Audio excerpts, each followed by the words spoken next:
Picture this, you wake up one morning, open your banking app, and the numbers look the same, but somehow your dollars feel lighter. Not because you went on a shopping spree, but because the world just started trusting them a little less. For 80 years, the US dollar hasn't just been money. It's been a passport, a VIP ticket to the global economy. Flash that green paper anywhere and doors open. From Dubai to Tokyo, from Nairobi to Buenos Aires, everyone nods, because that piece of paper carries the promise of America. Sounds funny, but it's true. America didn't invent Coca-Cola to make people addicted to sugar. It invented the dollar to make the world addicted to debt. And honestly, that formula worked just as well as the soda. From oil traders in Saudi Arabia to diamond merchants in India, everyone speaks the same language. Price in dollars, pay in dollars, and dream in dollars. The dollar became the oxygen of global trade, invisible, essential, and nearly impossible to quit. But its power doesn't come from ink or paper fibers. It comes from belief, the belief that $1 today will still matter tomorrow. The world put its faith in a country that tells stories better than anyone, and borrows even better. But lately, that faith's been shaking a little. America's debt clock spins faster than a Vegas slot machine, and every time Congress argues about whether to pay its own bills, the rest of the world quietly shivers. The question isn't, can the US print more money? It's, how long will the world keep believing in the story? Because when trust cracks, even kings start to sweat. And don't forget, the dollar is still king. It's just that the throne is starting to tremble. World War II was limping toward the credits. Most countries were out of gold, but rich in worry and invoices. Then, in a tiny New Hampshire town called Bretton Woods, the world threw what you might call the biggest financial check-in of all time. 44 nations rolled in with suitcases, not for vacation, but to decide whose money would run the world. The Mount Washington Hotel, small and polite, suddenly became the first global shareholders meeting in human history. And guess who sat at the head of the table? The US.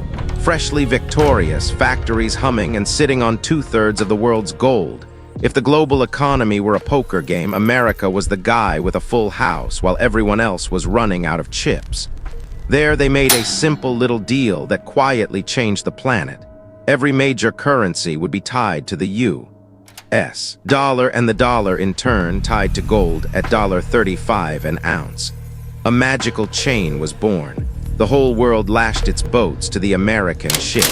And America, smiling politely, said, "Relax, we're just holding the gold for you." The world sighed in relief. After years of war, who wouldn't hand the wallet to the richest friend at the table?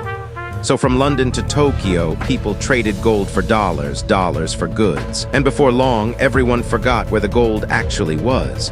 It stayed locked in New York's vaults, while the dollar started running marathons across the globe and never stopped. Bretton Woods wasn't just an economic treaty. It was the birth of a new religion, faith in the dollar. An empire with no land, no army, just printing presses and a treasury signature. And America, conveniently, had all three divine powers. Gold in the vault, factories on full speed, and a brand new atomic bomb. That combo could make anyone nod in agreement. To put it simply, in 1944, the world was a broke travel group who gave their wallets to the richest friend for safekeeping. The only problem, he never gave them back. Everything was fine until one day gold left the group chat. No joke. In 1971, President Richard Nixon pulled off the greatest leave group moment in financial history. He cut the tie between the US dollar and gold. Sounds technical, right? But that was the day the world realized money was basically a promise with the US logo printed on it. Before that, everyone believed in a sacred anchor. 1 ounce of gold equals 35 US dollars. Hold a dollar and you could swap it for gold anytime. But nations started getting suspicious. America was printing more dollars and the gold supply not exactly keeping up. Imagine you've got a Starbucks gift card for 100 cups, but the store only has 20 beans left. France and Switzerland saw the math, showed up with their gift cards and said, "We'll take the gold, please." America broke a sweat. A system maintenance. Then, on the night of August 15, 1971, Nixon went on live TV, serious face, breakup energy. I am temporarily suspending the dollar's convertibility into gold. Temporarily. That temporary pause has lasted ever since. With one sentence, gold officially left the chat, and the dollar became a free-floating bachelor, traveling the world with no chaperone. The global markets panicked like they'd just been mass unfriended. Currencies went wild, values crashed, chaos everywhere. Everyone freaked except America. Because Washington had already lined up a new relationship, oil. If gold was the old flame, oil was the new, hotter one. The US made a deal with Saudi Arabia, sell oil only in US dollars. And just like that, the petrodollar was born. Once again, the world had to buy energy in America's money. Gold was gone, but the dollar still shined, freshly polished by oil. In short, Nixon unfriended gold and started dating oil. A rebound that's still going strong half a century later. Metaphorically speaking, the world thought it was using real money. But it was really playing a collective game of faith, a global illusion where paper had value only because everyone agreed it did. And America, it became the magician in white gloves, smiling kindly while pulling value out of thin air.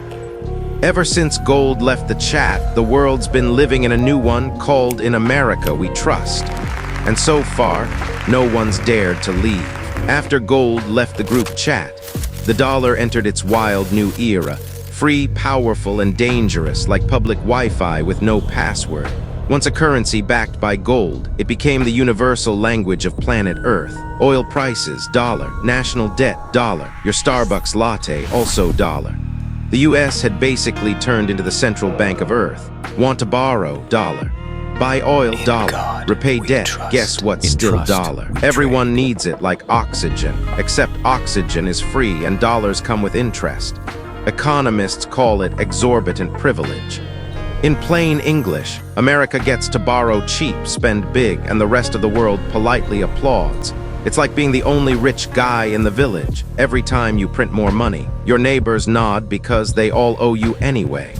The genius of the US is subtle. It never forces anyone to use the dollar. It just makes everyone believe it's safer to do so. And so, nation by nation, company by company, person by person, the world accidentally became a caretaker of American power. The dollar morphed into an invisible empire. No borders, no soldiers, but capable of influencing every mouse click in global banking. And when you're the one holding everyone's vault keys, you never go hungry. Every crisis sends global capital rushing back to the US, like fish diving into deep water during a storm. So America spends what it prints, borrows what it spends, and repays with the same money no one dares to refuse. A perfect magic trick. If David Copperfield had tried that on stage, he'd have asked for lessons from the US Treasury. But there's a catch. When your currency becomes the world's oxygen, a single sneeze can give everyone else the flu. From the 2008 crash to the latest Fed rate hikes, every hiccup in Washington ripples out, shaking farmers in Kenya and factories in Vietnam. Put simply, the dollar is a giant power battery. Plug in and your lights stay on. But if America ever pulls the plug, the whole world goes dark. America's empire isn't built on land or armies. It's built inside every wallet on Earth. And the irony, the more people hate America, the more dollars they end up keeping. One fine morning, America realized something extraordinary. It could print money and weaponize it. Bullets can scare you, but the dollar, it can paralyze you. After the Cold War, the US discovered a silent weapon, just as powerful as nukes, financial sanctions. No explosions, no troops, just one digital command. Access denied, and an entire economy freezes like a phone battery dying at 2%. The dollar weapon works like pulling the plug on global power. Most countries live inside a vast payment network called SWIFT. The US doesn't own SWIFT, but it sure has admin rights. Break the rules, Washington says, and we'll kick you out of the group. Boop! Another country vanishes, like a banned account on Facebook. Remember Russia 2022? The US and its allies cut Russia off from SWIFT, freezing over $300 billion in central bank reserves. The money's still there, just permanently locked, like having an account you'll never log into again. Before that, Iran got the same treatment. People joke, if you want to test the dollar's power, just make Washington mad. At first, it seemed like a superpower flex, but the more America used it, the more the world started sweating. If they can freeze their money today, countries thought, what about ours tomorrow? It's like letting your buddy hold your ATM card, until one day he changes the PIN. Suddenly, that friendship feels chilly. So nations began looking for exits. Russia started selling oil in rubles and yuan. India traded with the UAE in rupees. China went further, buying energy directly in yuan. Small moves, big signal. The world is quietly trying to escape America's wallet. Because the dollar, once a bright sword of power, is now a double-edged blade. Swing it too often, and the edge dulls, sometimes cutting the hand that holds it. Every sanction chips away at global faith in the system. America built, and that wall of trust, it's starting to show tiny cracks. Once, nations stocked up on dollars because they trusted America's power. Now they're buying gold because they are afraid of it. After years of watching America swing its dollar sword around, a few countries sat down, sipped their tea, and whispered, what if we just stop using their money? And that's how BRICS was born. Brazil, Russia, India, China, South Africa. Sounds like a weird indie band, but it actually represents over 40% of the world's population and a quarter of global GDP. Their goal isn't war, it's independence. For 80 years, the US dollar has been the world's measuring stick. Now BRICS wants to bring its own ruler. Russia, bruised by sanctions, made the first move, selling oil in rubles and yuan. India followed, buying energy with rupees. Then came China, the headliner, buying crude from Saudi Arabia in yuan, ending a 50-year tradition of oil equals dollars only. That wasn't just a transaction, it was a statement. We're done paying tuition to America. Meanwhile, central banks began changing their shopping habits. Instead of loading up on US treasuries, they started hoarding gold, and not just a little record highs. Between 2022 and 2023, they bought more than 1,000 tons, like everyone suddenly realized they needed. Trust insurance. Why gold? Because gold doesn't owe anybody anything. You can't freeze it, sanction it, or delete it with a keystroke. It just sits there, quiet, shiny, and neutral. China, of course, took it up a notch. If the dollar is paper money, why not make our money digital? And so came the digital yuan, China's homegrown blockchain version of cash, designed to move money across borders without ever touching America's financial pipes. Other countries joined the experiment. Thailand, the UAE, Singapore, testing Project M-Bridge, a kind of new payment highway, where central banks talk directly to each other. No Uncle Sam in the middle. It sounds small, but if it works, the world might end up with two parallel systems, one that speaks dollar and one that speaks code, metaphorically. If the US invented internet money, then BRICS is quietly building a new operating system, not destroying the old one, just installing a backup copy in case the main server crashes. The catch: none of them yet have the one thing America mastered: global trust. China's yuan is tightly controlled. The euro is still arguing with itself, and a common BRICS currency exists mostly in PowerPoint slides. But one thing's clear: the world's definition of trust is shifting. It used to be printed in green ink. Now it's being encoded in blockchain. BRICS hasn't beaten the dollar, not yet, but they've done the most dangerous thing possible, made the world realize you can live without asking Washington's permission.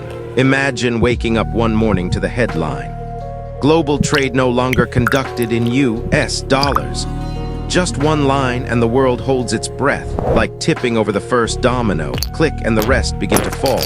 Domino 1, the big holders of U.S. debt, China, Japan, Saudi Arabia, panic sell before it crashes. Treasury prices plummet, yields skyrocket. Now Washington has to borrow at absurd rates, and the world's biggest debtor nation gets its first taste of payday loan economics. Domino 2, high interest rates hit Main Street. Mortgages, car loans, credit cards all explode in cost. A 30-year mortgage turns into a 50-year sentence.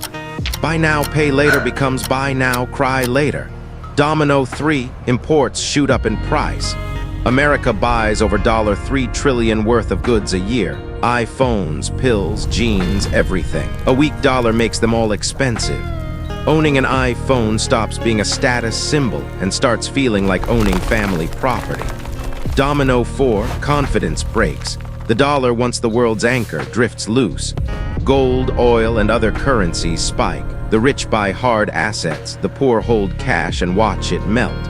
Domino 5, America loses the right to set the rules. Without a reserve currency, it can't easily sanction others or shape trade laws. Its soft power, once loud enough to echo, now hums like a speaker on 1%. Then come the supply chain fractures. Without a dominant currency, the world splits into zones, a UN bloc, a Euro bloc, a BRICS bloc. Sounds diverse, but really it's divided, like the internet breaking into separate local networks. You're still online, but not really connected. And the final domino, psychology. Every collapse starts with lost faith. Once that faith is gone, no central bank can print it back. Metaphorically, if the dollar is the spine of the global economy, its fall wouldn't just make America collapse, it'd make the whole world limp. But hold on, don't panic just yet. For that nightmare to come true, someone would have to push the first domino. And so far, no one dares, because when the dollar falls, everyone falls with it. The world may resent the dollar, but no one's brave enough to imagine a world without it. After hearing all those domino scenarios, you might picture the apocalypse. The dollar dethroned, America humbled, chaos everywhere. But life, as always, is messier than theory. The truth: the dollar is still alive, kicking and sipping its own espresso. A little weaker, sure, but still wide awake. According to the IMF, as of 2025, the greenback still accounts for about 59% of global foreign reserves. The euro sits at roughly 20%, and China's yuan, despite all the hype, barely scratches 3%. So if the dollar is still the king, everyone else is basically a prince learning to talk. It's not great coffee. Why? Because the world doesn't just need strong money, it needs trusted money. And trust is the one thing America still guards, like the password to the world's Wi-Fi. Look around. 80% of international trade still happens in dollars. Oil, gold, wheat all priced in dollars. Even America's loudest critics. They still save in US dollars. The US is like that old cafe on the corner. The chairs are wobbly, the waiters argue, but people keep coming back. Why? Because no other cafe makes coffee quite as good. The euro once looked promising, but Europe never built a single treasury. Everyone sings unity, until it's time to split the check. The 2011 Greek debt crisis made that painfully clear. And China's yuan. Big economy, strong trade, but the capital account is locked tight. Investors want freedom, not a surprise, new regulation every morning. Money hates uncertainty more than it hates taxes. As for gold, crypto, or the mythical BRICS coin, they're still ideas on the startup pitch deck. The dollar's been running this show for 80 years, and it's still sold out. Then there's inertia. Global finance is a supertanker, not a speedboat. When you want to turn a 100 million ton ship, you keep sailing for miles before the nose even twitches. Metaphorically, the dollar's like an old man, grumpy, indebted, sometimes shaky, but still the only one in town who knows how to run the printing press. So yes, people grumble, protest, diversify, but in every crisis they still rush back to the dollar, hugging it like a pillow that smells of safety. The dollar may be aging, Empires fade, but to kill it, the world first needs something longer. people trust more. And so far, no one's figured out how to sell that kind of trust. Once upon a time, the world had one throne, engraved in green ink, US dollar. But the future, it's starting to look more like a round table. No single king, just a council of smaller thrones. Each seat represents a region, a system, a flavor of money. The dollar may still sit at the head. But now the euro, the yuan, the rupee, and a few digital upstarts are sliding their chairs closer. The post-dollar world isn't doomsday. It's multipolar economics. Less control, more conversation, and far more chaos. Sounds democratic, sure, but democracy is messy, especially with money. Each currency has its own rules, its own politics, its own glitches. When crisis hits, who rescues whom, who prints first, and who takes the blame when the printer jams? Picture mini-kingdoms forming, the dollar bloc, the Americas, and loyal allies. The Euro bloc, Europe, cooperative, but constantly arguing. The UN bloc, Asia and Africa, where China's checkbook diplomacy runs deep. Which one are we The supposed to digital use bloc, now? experimental nations testing CBDC and blockchain rails. A new chessboard, everyone with pieces, no one quite sure of the rules. If the 20th century belonged to one king, the 21st belongs to many village chiefs. Each has a mic, a loudspeaker, and an audience. And whoever tells the best story wins the room. The financial world will get louder, brighter, and messier.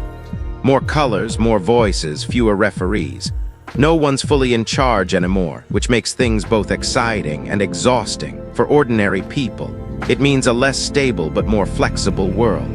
More options, more currencies, more places to invest, and more reasons to lose sleep over things happening on the other side of the planet. For America, it's time for a familiar lesson. Learning to coexist, not dominate. And to be fair, the US still holds cards no one else can copy. Rule of law, innovation, and the unmatched ability to make the world believe its story. Because sometimes Whoever tells belief the is worth story more than gold. rules. So maybe the throne isn't collapsing. Maybe it's just shrinking, making room for a few new seats. That's not the end of an empire, it's evolution. We build our The post-dollar world out of won't what have we have one at king. hand. It'll have many storytellers. And whoever tells the story people Post-dollar world believe. won't have one Rules, king, but crown, many or voices. not.